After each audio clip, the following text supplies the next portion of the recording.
तू देव मानतो का, धर्म मानतो का वगैरे. म्हणजे धर्म मी काय मानत नाही. म्हणजे देव मानतो का, मी पंढरपूरचा पांडुरंग मानतो. तो म्हणजे कसं काय, तर म्हटलं कारण धर्माचा काही संबंध नाही, मला तो संविधानाचं प्रतीक वाटतो.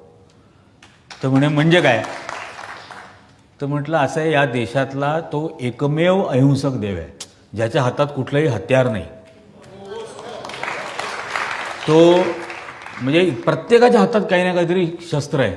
तो एकच आहे ज्याच्या हातात कुठलंही शस्त्र नाही, गळ्यात नाग साप विंचू असले काही प्रकार नाही.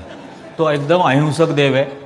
तो सामान्य माणसासारखा कमरेवर हात ठेवलाय, विटेवर उभा आहे, येणाऱ्या आव्हानाची वाट पाहतोय. तो जेंडर इक्वॅलिटी मानतो. तो विटेवर आहे, त्याची बायको पण विटेवर आहे. म्हणजे असंही त्याच्यामध्ये काही नाही आहे की तो इतर देवांप्रमाणे सिंहासनावर बसलाय आणि बायको पायाशी बसली आहे. तो ती इक्वॅलिटी मानतो.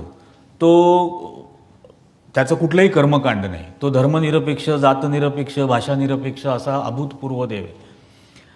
आणि सर्वात महत्त्वाचं म्हणजे पॅरिटी निर्माण करणारा तो एकमेव आहे. म्हणजे आता ते लो IQ असतात, तर त्यामुळे त्याला ते पॅरिटी विरिटी काय कळलं नाही. तुम्हाला म्हणजे पॅरिटी म्हणजे काय, तर म्हटलं अरे आपल्या गावातलं 8 वर्षाचं पोरगं जर पांडुरंगाचं दर्शन घेऊन आलं तर 80 वर्षाचं म्हातारा सुद्धा माऊली म्हणून त्याचे पाय धरतो.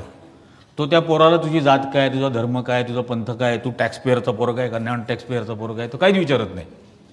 तो तू माऊलीचं दर्शन घेऊन आला तर तू माऊलीस माझ्यासाठी. ते ही पॅरिटी निर्माण करणारा दुसरा देव नाही. त्यामुळे म्हटलं मी पांडुरंगाला मानतो.